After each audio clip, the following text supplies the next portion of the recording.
네, 잠시 후 법원에서 윤석열 전 대통령의 체포영장 방해 혐의 사건 1심 선고가 진행됩니다. 윤 전 대통령이 직접 출석하는 가운데 TV 생중계가 진행된다는 점에서 관심도 커지고 있습니다. 특히 오늘 선고는 총 8개 형사재판 중 처음 내려지는 선고로 향후 있을 내란 재판 선고에도 영향을 미칠 전망인데요.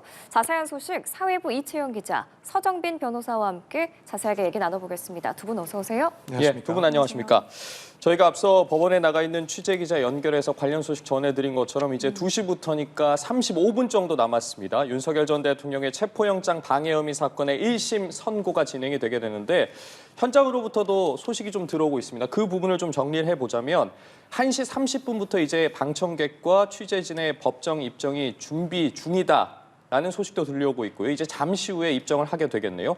그로 인해서 보안 검색도 강화됐고 법정 주변에 오늘 관심이 굉장히 많기 때문에 방청객도 몰렸고 윤 전 대통령의 지지자 일부가 소란을 부렸다는 소식까지 전해지고 있습니다. 현재 이 같은 부분을 관리하기 위해서 법원에서도 청사 일부 출입문을 폐쇄하고 경찰도 곳곳에 배치된 상황인데 오늘 윤 전 대통령에 대한 선고 모든 과정을 생중계하기로 했습니다. 그렇기 때문에 저희 연합뉴스 TV에서도 이제 잠시 후에 그 과정 전체를 생중계해 드릴 텐데 법원이 일단 이런 결정을 내린 부분 또 오늘 이 전체를 어디서 어디까지 볼 수 있는지도 좀 전해주시죠. 네, 일단 말씀 주신 것처럼 오늘 담당 재판부가 방송사 중계 신청을 허용해서 오늘 판결 내용들이 그야말로 실시간으로 저희 연합뉴스 TV를 통해 생중계됩니다. 내란 우두머리 혐의로 지금 사형이 구형된 윤 전 대통령인데 오늘은 체포영장 집행 방해 혐의 사건으로 1심 선고를 앞두고 있습니다. 말씀 주신 것처럼 전체 8개 형사 재판을 받고 있는데 네. 이 계엄 사태 뒤 첫 번째 법적 판단이 나오는 셈입니다. 전직 대통령 형사재판 같은 경우에 이 선고 생중계가 2018년 국정농단 사건으로 재판을 받았던 박근혜 전 대통령, 또 이어서 같은 해 이명박 전 대통령의 횡령 뇌물 사건이 있었는데 이어 오늘이 세 번째고요. 예. 이 생중계 허용 여부 같은 경우에는요, 기본적으로 피고인의 동의 아래 재판장이 직권으로 결정하게 되는데 아무래도 오늘 사건 국민적 관심도 또한 높고 또 공공의 이익이 더 크다고 판단한 걸로 해석이 됩니다. 그간 사실 이 내란 재판들 관련해서는 내란 재판 법정 중계가 되오기도 했는데 오늘 그동안 중계 방식처럼요, 법원 자체 장비로 촬영한 영상을 방송사에 실시간 송출하는 시스템입니다. 기술적인 문제가 생길 걸 이제 가능성을 대비해서 약 10초 가량의 시차를 두고 선고가 일반에 공개가 되는 건데요. 예. 일단 오늘 선고가 이뤄지는 법정 311호 중법정입니다. 여기에 카메라 총 4대가 설치되어 있고요. 카메라는 모두 이제 사람이 일반적으로 움직이는 게 아니라 무인 카메라가 설치가 되어 있습니다. 한 대는 전체 이 법정 내부의 전경을 비추게 되고요. 또 나머지 한 대는 재판부 전체를, 다른 2대는 변호인단과 이 특검 측을 비추게 됩니다. 윤 전 대통령을 이제 피고인석에 앉은 윤 전 대통령 모습을 직관적으로 비추는 건 없는 걸로 알고 예. 있는데 다만 전반적인 내부 분위기라든지 이런 것들을 비출 테니까 저희가 또 현장에 또 취재 기자들이 방청권을 얻어서 지금 현장에서 기다리고 있는 상황이기 때문에 내부 분위기라든지 윤 전 대통령의 반응이나 표정 이런 것들이 실시간으로 전해질 걸로 보입니다. 오늘 선고에는 윤 전 대통령과 변호인들이 직접 출석을 하고요. 또 그동안의 공소 유지를 지휘해왔던 박억수 특검보, 다른 특검 검사들이 함께 공판에 참석하게 됩니다. 예. 근데 이제 앞서 윤 전 대통령에 대한 재판이 시작 전 모습이 생중계가 되거나 아니면 뭐 특검의 구형이라던가 윤 전 대통령 최후 진술 모습이 녹화로 저희가 보기도 했거든요. 그런데 뭐 개인정보 보호 등의 이유로 묵음 처리가 된 후에 공개가 되어 왔는데 오늘은 그런 과정 없이 그냥 바로 생중계가 되나 봐요.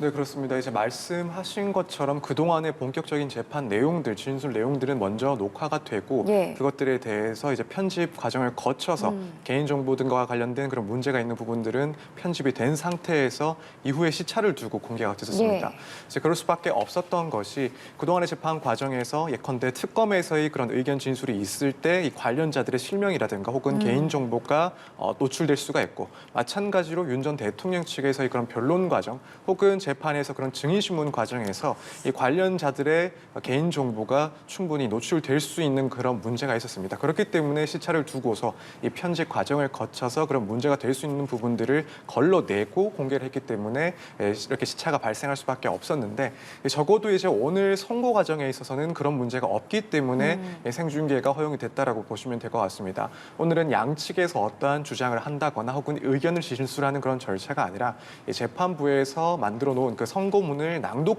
선고하는 절차이기 때문에 네. 이제 개인 정보가 문제될 수 있는 부분들은 당연히 재판부에서 미리 조금 걸러낸다거나 혹은 준비를 했을 겁니다. 그렇기 때문에 오늘 과정에 있어서는 생중계를 한다 하더라도 이런 개인 정보 유출 혹은 그런 문제와 관련된 부분들은 논란 여지가 없기 때문에 생중계가 이제 실시간으로 진행된다라고 보시면 될 것 같습니다.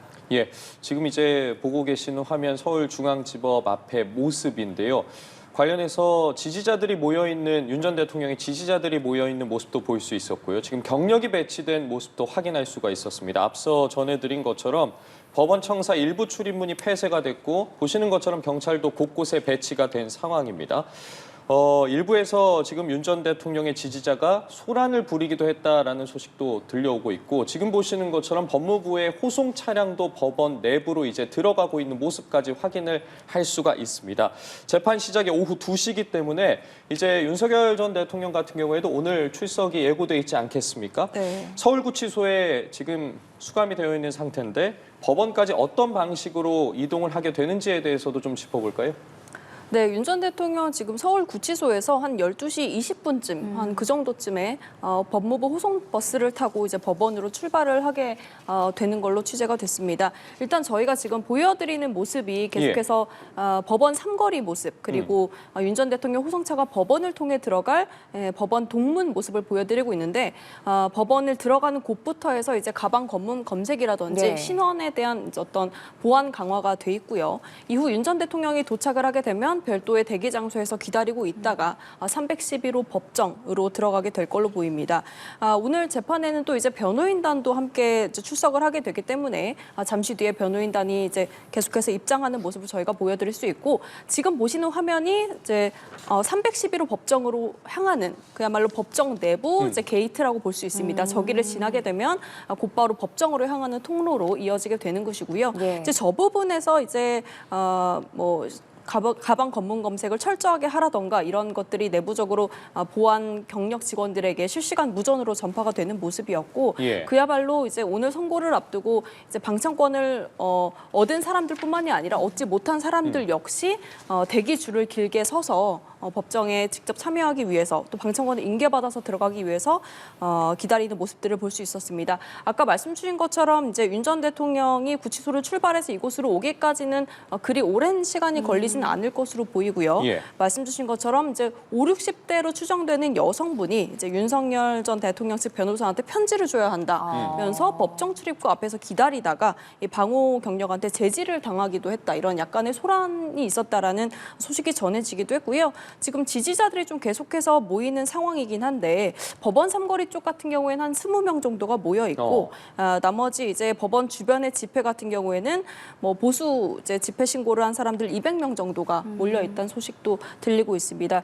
그야말로 오늘 어떻게 보면 계엄 사퇴 뒤에 첫 번째 윤 전 대통령에 대한 선고 결과가 나오는 상황이기 때문에 특검도 마찬가지고 변호인단 그리고 법원 내부도 긴박하게 돌아가면서 긴장하면서 예의주시하고 있다, 이렇게 보시면 될 것 같습니다. 예, 지금 시각이 1시 33분입니다. 1시 30분부터 방청객과 취재진의 입장이 시작이 됐다고 하니까요. 지금 이 보안 검색대를 거쳐서 311호 중법정 안으로 방청객과 취재진들이 입장을 하고 있을 걸로 보입니다. 저희가 추후 자세한 사항 또 전해드리도록 하겠고요. 이 선거 공판의 정식 절차가 재판장의 입장부터 시작이 되는데, 그 이후로는 어떤 순서로 진행이 되는 건가요? 일단 재판장이 입장을 하고 나면 재판이 개시가 됩니다. 그리고 개시를 하면서 피고인의 출석 여부를 확인을 하고 인적 사항 등을 확인하는 절차를 예. 간단하게 거치게 됩니다. 그리고 나서 이제 본격적으로 선고가 시작이 되는데, 선고의 순서는 아무래도 이렇게 될 것 같습니다. 일단 다투고 있는 그런 사건이다 보니까 먼저 확인되는 그런 사실관계들을 한번 정리를 하지 않을까. 그래서 사건의 그런 경과에 대해서 재판부가 파악한 내용을 그대로 낭독을 할 것으로 보입니다. 그리고 나서 그동안 치열하게 다투었던 이 쟁점들, 이 각 쟁점별로 재판부가 어떠한 판단을 내렸는지, 그래서 그 결론은 무엇인지를 언급할 것으로 보입니다. 이제 여기에 대해서는 뭐 예컨대 윤석열 전 대통령 측에서 주장을 했던 뭐 그 공수처의 뭐 수사권 문제라든가 예. 혹은 수사의 그런 적법성 문제, 혹은 내용과 관련해서는 다양한 그런 사실관계들을 다투어왔기 때문에 하나하나 이 부분에 대해서는 이 재판부의 근거, 그리고 이 판단 이유, 그리고 이제 판단 결과를 언급할 것으로 보입니다.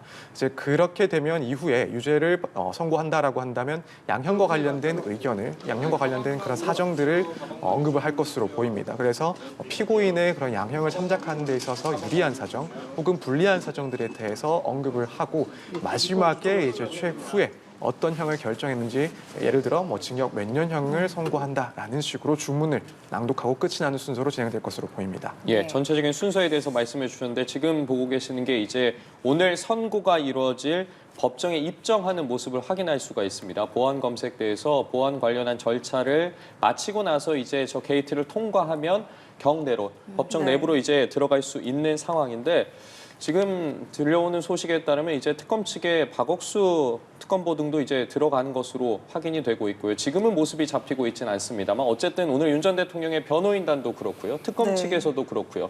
이제 저곳을 통해서 입정을 한 후에 선고를 지켜보게 되는 겁니다. 네. 오늘 선고가 얼마나 걸릴지에 대해서도 관심인데 앞서 관련한 절차에 대해서 짚어주셨습니다. 내란 우두머리 혐의 결심 공판 때도 그렇고요. 굉장히 오랜 시간이 걸렸기 때문에 이 선고는 과연 얼마나 걸릴지에 대해서 궁금해하시는 분들 많으시거든요. 네. 오늘은 어느 정도나 걸릴 것으로 예상됩니까? 사실 뭐 혐의가 이제 5가지나 되고 뭐 얼마 안에 결론이 난다, 뭐 재판부가 얼마 안에 선고를 마친다, 사실 이거는 예상하기는 좀 어려운 상황이긴 하지만요. 예. 앞서 변호사님이 짚어주신 것처럼 오늘 윤 전 대통령에게 적용된 혐의가 이제 5가지이고, 이 공소 사실에 대한 쟁점, 또 유무죄 판단에 대한 부분, 또 마지막으로 판결에 참작한 사안들은 무엇인지, 이런 것들을 세세하게 밝히게 되기 때문에 선고가 장시간 이어질 걸로 예측된다, 이렇게 보시면 될 것 같습니다. 특히 지난 6개월간의 이 변론 절차를 거치면서 특검과 윤 전 대통령 측의 어떤 혐의 공소 사실을 두고 팽팽히 첨예하게 입장이 엇갈려 왔기 때문에 이 공소 사실에 입각해서 이제 재판부가 적법성 여부 같은 것들을 심리해온 결과들, 또 피고인 측의 범죄 사실에 대한 주장들, 이런 것에 대해서 어떻게 판단을 내렸는지, 뭐 유무죄 판단의 근거는 무엇인지, 이런 것들에 대해서 상세하게 밝힐 것으로 보이거든요. 예. 역시 이제 관심은 마지막 주문을 읽을 때이고, 네. 이제 유죄가 나올 경우에 형량이 얼마나 될지가 관심인데 재판을 쭉 지켜봐야 될 것으로 보이고, 사실 오늘 이제 본류격인 이 내란 자체가 어떻게 보면 내란 우두머리 혐의 자체가 계엄 선포 당일에 있었던 행위들이 좀 주된 거였다면, 오늘 선고가 이뤄지게 되는 이 5가지 혐의들 같은 경우에는요, 계엄 전후, 그러니까 사후에 있었던 이 일련의 어떤 여러 범행들 관련된 부분이거든요. 예. 그러니까 대통령이라는 지위를 이용해서 이 내란 본류에서 뻗어나온 범죄 사실 혐의들이기 때문에 오늘 이제 계엄 선포에 대한 위헌 위법성을 직접적으로 이 재판부가 판단하진 않더라도 이 간접적으로나마 이 12상 계엄에 대한 사법부 판단이 나올 가능성 또한 배제할 수 없기 때문에 더욱 주목이 되고 있는 상황입니다. 예, 말씀 주신 것처럼 또 헷갈리시면 안 되는 게 네. 오늘은 그 13일 사형이 구형된 내란 우두머리 혐의에 대한 선고가 아니고 체포 방해 혐의 등에 대한 1심 선고라는 점을 다시 한번 짚어드리겠습니다. 이 선고 기일에 판사가 선고 이유를 설명하고 마지막에 주문을 낭독하잖아요. 그러면 그 중간에 혹시 뭐 변호사 측이나 특검 측에서 얘기를 하거나 발언할 수 있는 기회 같은 건 없는 거죠? 네, 그렇습니다. 원칙적으로는 선고만 진행을 하는 것이고 중간에 어떤 의견을 개진할 수 있는 절차 자체가 없습니다. 사실 보통의 그런 형사 재판 같은 경우에는 검사도 사실 출석을 하질 않습니다. 어차피 예. 선고만 남겨두고 예. 실질적인 내용들이 진행되는 상황은 아니기 때문에 그렇습니다. 그리고 피고인은 당연히 당사자로서 출석을 하지만 변호인도 사실 출석하지 않는 경우가 대부분입니다. 마찬가지 이유에서 특별히 선고 이외에는 할 것이 없는 절차이기 때문에 그렇습니다. 이제 지금 같은 경우에는 워낙 사안이 중대하다 보니까 특검 입장에서도 변호인 입장에서도 이 선고 기일에 직접 출석을 해서 선고 내용을 청취하기 위해서 출석은 했지만 결국 여기에서 어떤 의견을 개진한다거나 하는 것들은 이제 절차적으로 봤을 때는 원칙에 해당하지 않기 때문에 오늘 선고 역시 마찬가지로 특별한 사정이 없다라고 한다면 이 재판부의 낭독이 끝나고 나서 재판이 마무리가 될 것으로 보여집니다. 예, 저희가 지금 화면을 통해 보여드리고 있는 것처럼 좌측 화면이 이제 서울지방법원 내 모습입니다. 이제 오늘 선고가 이뤄지는 법정 내로 들어가기 위한 보안 검색대에서 이제 사람들이 절차를 거쳐서 경내로 들어가는 모습을 확인할 수 있는 거고요. 우측에 있는 게 이제 앞서 저희 이채영 기자가 설명해 주신 것처럼 법원 앞의 모습입니다. 윤 전 대통령의 지지자 등을 비롯해서 뭐 보수 집회 단체 등 수백 명이 몰렸다라고 말씀을 해주셨는데 경력도 지금 배치가 돼 있는 상황이고 지금 화면이 바뀌었는데 이제 이곳은 중앙지법 앞에 있는 동문입니다. 이제 이곳으로 뭐 윤 전 대통령이라던가 아니면 관련된 인물들이 뭐 호송 버스를 타고 이동을 하게 될 공간을 저희가 보여드리고 있는데 말씀해주신 부분이에요. 오늘 이제 어쨌든 2시부터 시작이 될 것이고 구체적으로 그 절차에 대해서 짚어주셨는데 앞서 내란 우두머리 혐의 관련해서 결심 공판 때 사형이 구형되자 윤석열 전 대통령이 그 부분에 대해서 실소를 하는 모습도 저희가 확인을 할 수 있었습니다. 오늘 그렇다면 윤석열 전 대통령이 경내에서 선고를 받은 후에 어떤 반응을 보일지에 대해서도 저희가 관심을 가지고 있는데 오늘은 좀 어떤 부분 저희가 예상해 볼 수 있겠습니까? 일단 말씀하신 것처럼 지난 결심 공판에서 이제 구형으로 사형이 언도가 되자 조금 미소를 띠거나 혹은 웃음을 보여서 또 논란이 됐었습니다. 이번 이제 선고 절차에서도 사실 그런 반응들이 조금은 이루어지지 않을까. 그리고 조금 더 좀 명시적인 그런 반응이 있지 않을까라고 개인적으로는 예측을 하고 있습니다. 물론 변호인 입장이라고 한다면 이런 사안의 중요성 그리고 민감도 또 특히나 이것들이 생중계된다라는 점을 고려했을 때 어떠한 반응도 하지 않는 것이 가장 모범적인 답안이라고 하겠습니다만 실제로 그 내용들을 따지고 보자면은 윤 전 대통령 입장에서 봤을 때는 상당히 좀 긴장이 될 수밖에 없는 사안이지 않나라는 생각이 듭니다. 물론 이제 내란 재판과 관련 비교를 했을 때는 구형 자체에서 큰 차이가 나는 사안이긴 하지만 결과적으로 그 양형 이유를 들었을 때 앞으로의 그런 재판 결과들도 어느 정도 예측을 할 수 있을 정도의 그런 사안이기 때문에 더더욱 좀 긴장한 상태에서 반응이 예상되지 않나라고 보고 있습니다.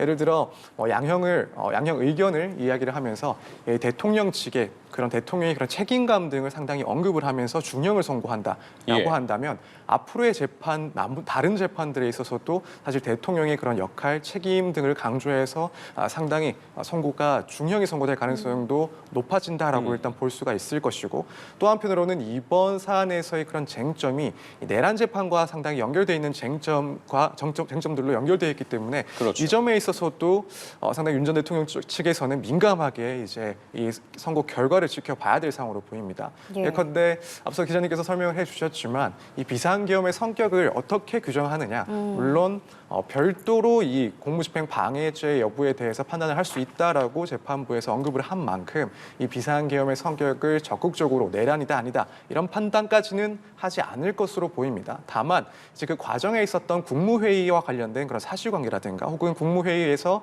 이 국무위원들에 대한 직권남용행위가 인정되는지 되지 않는지에 대한 판단은 오늘 있을 것이기 때문에 이 판단에 따라서 이제 향후 내란 재판에서의 이 비상계엄의 성격을 어느 정도 규정할 수 있는 요소가 되지 않을까라는 생각을 해볼 수가 있을 것 같습니다.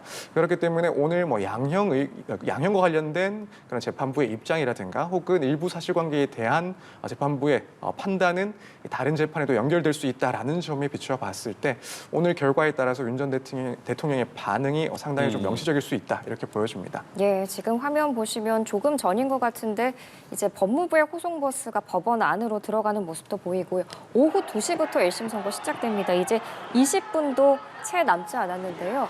재판에서 오늘 윤 전 대통령이 받고 있는 혐의들, 특검이 지난달 26일에 10년형을 구형했습니다. 총 8가지 혐의가 있는데 저희 선고 과정 보기 전에 이 혐의들 하나씩 짚어보면 좋을 것 같습니다. 네, 말씀 주신 것처럼 윤 전 대통령, 그러니까 오늘은 이제 본류격인 내란 우두머리 혐의가 아니고 예. 추가 기소됐던 지난해 7월에 추가 기소됐던 이 5가지 혐의, 체포방해 혐의라든지 아니면 국무위원들의 심의권을 침해했다라는 부분, 또 비화폰 경호처의 비화폰 기록을 삭제 지시를 했다는 부분, 총 5가지 범죄 사실에 대한 8개 혐의를 적용해서 구형해서 징역 10년을 구형했습니다. 사실 오늘 하나하나 다 어떻게 보면 혐의가 중요하다고 볼 수 있는데요. 이 8가지 혐의 가운데 가장 지금 집중이 되고 있는 부분이 예. 이 체포영장 집행을 거부한 데 따른 이 특수공무집행 방해죄라고 볼 수가 있습니다. 예. 가장 첨예하게 양측이 맞서왔던 부분이기도 하고요. 시청자분들도 아시겠지만 1년 전에 그야말로 이 관저의 어떤 요새와 삼중 저지선을 구축하고 또 스크럼을 짜고 이런 식으로 윤 전 대통령이 두 차례 어떤 저지 끝에 공수처에 출석했던 장면들을 기억하시는 분들도 계실 텐데요. 일단 윤 전 대통령 측 같은 경우에는 공수처의 직권남용 혐의에서 이제 관련죄로 내란죄 혐의를 수사했다는 것에 대해서 이제 반박을 해왔지만 특검 측에서는 이 법관이 발부한 영장을 집행하는 데 있어서 물리력을 동원해서 조직적으로 저지했다. 전례 없는 공무집행 방해 형태다라면서 가장 높은 5년을 구형했고요. 그래서 이 부분에 대해서 이제 법원에서 앞서 윤 전 대통령 측의 체포적부심을 기각하면서 내란죄 수사권에 대해서 인정한 바 있기 때문에 오늘 재판부가 이 공수처 내란죄 수사권에 대한 판단, 또 위법 수사 논란에 대한 판단이 있을지가 가장 주목되는 부분이고요. 그다음에 또 저희가 다른 이제 혐의도 살펴볼 것 가운데 국무위원들의 심의 의결권을 침해했다. 이 부분도 쟁점 중에 하나입니다. 말씀드린 것처럼 윤 전 대통령의 형사재판 가운데 오늘 처음으로 이 체포방해 혐의 사건에 대한 결론이 나오는 상황입니다. 일단 저희가 계속해서 화면을 비춰드리고 있는데 한 10분 전쯤에 박억수 특검부죠. 이제 계속해서 내란 특검에서 공소 지휘를 담당해왔던 박억수 특검부를 비롯한 검사 5명이 법정에 입정했다 이런 소식이 들어왔고요. 예. 오늘 재판은 실물 방청권을 사전에 수령해야 되는 그러니까 추첨을 통해서 실물 방청권을 반드시 소지해야만 들어갈 수 있는 재판이기 때문에 예. 방청권을 받은 사람들 역시 지금 한 명씩 검문을 거쳐서 수색을 거쳐서 법정으로 입정하는 모습을 보실 수 있습니다. 취재진 역시 방청권을 얻어서 지금 법정 내부에서 대기를 하고 있는 상황으로 전해지고요. 오늘 윤 전 대통령에 대한 선고가 이뤄질 혐의는 크게 세 부분이라고 볼 수 있습니다. 일단 지난해 초에 공수처 체포 방해 혐의, 또 계엄 선포 당시에 국무위원들의 심의권을 침해했다라고 하는 부분, 그리고 허위로 외신에 대한 언론 대응을 했다는 부분, 또 경호처의 비화폰 기록 삭제를 지시했다라는 혐의 총 5개고요. 이 가운데 8개 혐의를 적용해서 특검이 추가 기소를 지난해 7월 달에 해서 6개월 만에 결론이 나오는 셈입니다. 이 가운데 체포영장 집행 저지 이 부분에 대해서 특수공무집행 방해를 적용했다 이렇게 말씀을 드렸는데 총 징역 10년을 구형했고 이 가운데 절반이죠. 징역 5년이 이 체포영장 집행을 거부한 데 따른 특수공무집행 방해죄에 적용을 했습니다. 네. 이 밖에 국무위원들의 심의 의결권을 침해했다라는 부분 등에 대해서는 징역 3년을 구형했고요. 예. 그리고 계엄 선포문을 사후에 만들고 폐기한 혐의도 있는데 이 부분에 대해서는 징역 2년을 선고해달라 이렇게 말한 상황입니다.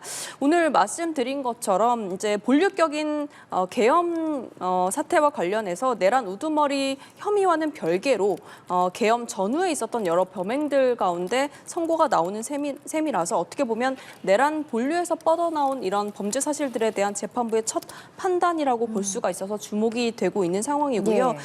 혐의별로 쟁점도 여러 가지인데 공수처 체포 방해와 관련해서는 계속해서 이제 이 공수처가 내란죄 수사권이 있냐 없냐 이 부분을 두고 양측이 첨예하게 대립을 해왔던 만큼 오늘 재판부가 이 위법 수사 논란에 대해서 어떤 판단을 내릴지 역시 관심이고요. 또 국무위원 심의권 침해 이 부분도 지금 줄줄이 다른 국무위원들이 1심 선고를 앞두고 있는 상황이지 않습니까? 네. 내란에 가담해서 방조했다는 혐의로 재판을 받고 있는데 오늘 이 국무회의 어떤 절차적 흠결이라든지 절차적 정당성이 있었느냐 부분 이런 부분에 대해서 재판부가 어떻게 판단할지가 관심이고요. 벌써 시간이 1시 55분이 됐습니다. 선고 시작 시간은 이제 5분 남았습니다. 오후 2시부터 진행이 되는데 보안 검색 때도 지금 사람들이 굉장히 붐비는 모습을 볼 수 있고요. 이채영 기자가 조금 전에 혐의를 하나하나씩 정리를 해줬는데 특히 주목이 됐던 게 체포방해 혐의였잖아요. 이게 10년 구형 중에 이 체포방해 혐의에 대해서 징역 5년을 선고한 거고 또 이게 상당히 눈길을 끌었던 게 양형 기준보다 무거운 형량을 검찰에 구형을 했기 때문이었죠. 네, 그렇습니다. 이제 법원에서는 그 양형 기준이 제시가 되고 있고 이 가중을 했을 때 그 영역은 1년부터 4년으로 이제 구간을 설정해 놨습니다. 예. 그런데 특검에서 5년을 구형했으니까 이런 양형 기준보다도 더 높은 구형을 했다라고 평가를 할 수가 있습니다. 이제 그 이유에 대해서는 결국에는 통상적인 사건들과 비견할 수 없을 정도로 중대한 범죄다라고 특검에서는 판단을 하고 있다라는 겁니다.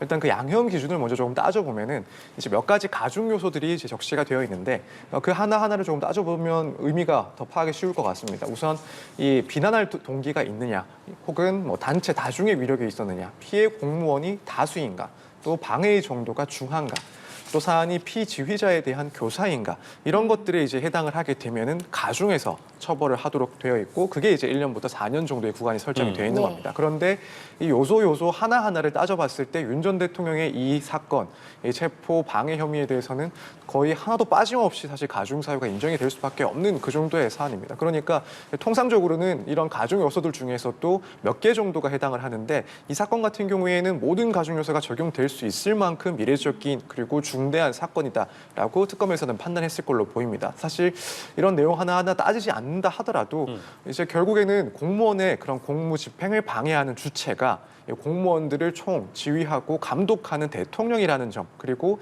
그 업무 내용도 사법부에서 발부한 영장의 집행을 방해한다라는 점들만 고려를 한다 하더라도 사실은 이런 양형 기준 자체가 의미가 없을 정도로 중대한 사안이 아닌가. 그리고 이런 사안을 더 넘어가는 더 중대한 그런 공무집행 방해 사건이 발생할 수 있을까라고 생각한다면 그렇기에도 상상하기 힘든 만큼 최악의 사건이었다라고 규정을 짓는 특검의 태도인 것 같습니다. 따라서 이러한 이유에서 결국에는 양형 기준보다도 높은 구형을 선택했다라고 보이고, 이 점 역시도 오늘 재판에서 어느 정도까지 인정이 될지 혹은 구형 이상의 또 선고를 할지 상당히 좀 주목을 해봐야 되는 부분으로 보입니다. 그 부분과 관련해서요. 특검팀에서 앞서 결심 공판에서 윤 전 대통령의 1차 체포영장 집행 무산 이후에 인간 스크럼, 그러니까 방패벽처럼 썼다는 거잖아요. 이 스크럼 훈련을 지시했다는 점도 밝혔는데, 이 훈련 지시가 체포영장 집행 방해 혐의를 입증하는데 어느 정도나 증거 효력이 있을지도 궁금합니다. 증거의 가치를 따지자면 실제 그런 내용들이 증거를 통해서 확인된다라고 하면 상당히 이제 입증에 있어서 중요한 의미를 갖는,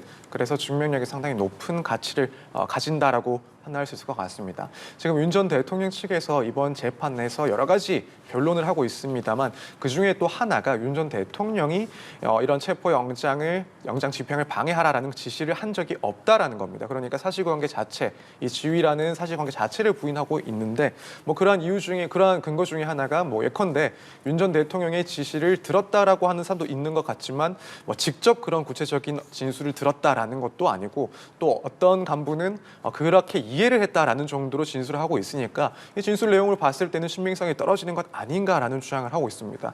물론 이 관련자들의 진술 내용, 특히나 법정에서의 증언 내용을 보태봤을 때는 이미 그 정도 증언들이 쌓여 있다라면 그 자체로도 충분한 증명을 가진다라고 보지만, 아무래도 강력하게 다투고 있는 상황이다 보니까 말씀하신 것처럼 예를 들어 이런 스크럽 훈련을 하라는 지시가 있었다, 그런 진술 혹은 객관적인 증거가 도출되고 이것들이 제출되었다라고 한다면 이 다른 증거들과 결합을 했을 때 상당히 높은 증명력을 갖는 증거로 평가를 받을 것 같습니다.